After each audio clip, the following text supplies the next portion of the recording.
नमस्कार, स्वागत है आपका connect Bharat news live TV पर और मैं हूं मीनू राठी लेकर आई हूं आपके लिए अर्थक्वेक से जुड़ी कुछ खास खबरें। तो चलिए नजर डालते हैं आज की कुछ खास खबरों पर। जहां म्यांमार में चौतरफा मार यानी भूकंप के अलावा गृह युद्ध, भूखमरी तो सबसे बड़ी चुनौती है, तो वही सेहत के मोर्चों पर भी संघर्ष करना पड़ रहा है। म्यांमार पहले से गृह युद्ध और मानवीय संकट से जूझ रहा था।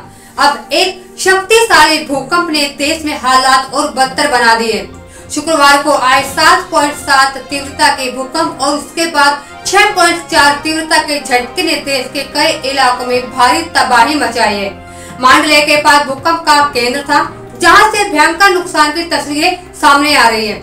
कई लोगों के मलबे में दबे होने की आशंका है। वहीं देश में संचार व्यवस्था और आवाजाही पर भी सख्त नियंत्रण होने के कारण बचाव कार्य में कठिनाइयां भी आ रही है।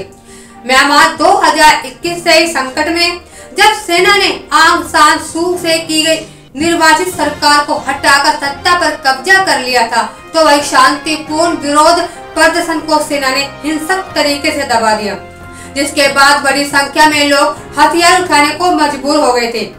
आज देश के कई हिस्से गृह युद्ध की चपेट में है।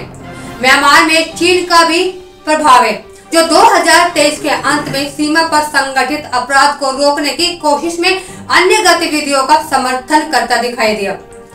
वर्ल्ड फूड प्रोग्राम के अनुसार म्यांमार में 1.52 करोड़ लोग अपने बुनियादी खाद्य जरूरतें पूरी नहीं कर पा रहे हैं, जबकि 23 लाख लोग भूखमरी के गंभीर स्तर पर पहुंच चुके हैं।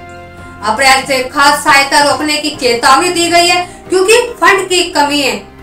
WFP को राहत कार्य जारी रखने के लिए $60 मिलियन यानी कि करीब 500 करोड़ रुपए की जरूरत है। फिलहाल केवल 35,000 जरूरतमंद लोगों को ही भोजन उपलब्ध कराया जा रहा है। अब देश में स्वास्थ्य सेवाएं देखी जाए तो वो भी एकदम ठप होती जा रही है।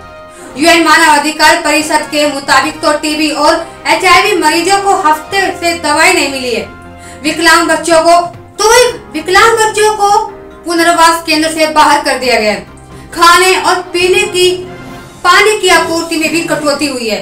म्यांमार पहले से गंभीर संकट में था, लेकिन अब भूकंप ने हालात और बदतर बना दिए। राहत और बचाव कार्यों के लिए वैश्विक सहायता की सख्त जरूरत है। अब ऐसे में म्यांमार जहां भूखमरी का भी सामना करना पड़ रहा है, तो ऊपर से आए भूकंप ने उनकी हालत और ज्यादा खराब कर दी है। अब इस पर सरकार क्या कदम उठाती है और कितना इस पर काम करती है, वो जानने के लिए बने रहिए हमारे channel connect Bharat news live TV पर। तो आज के लिए बस इतना ही। नमस्कार।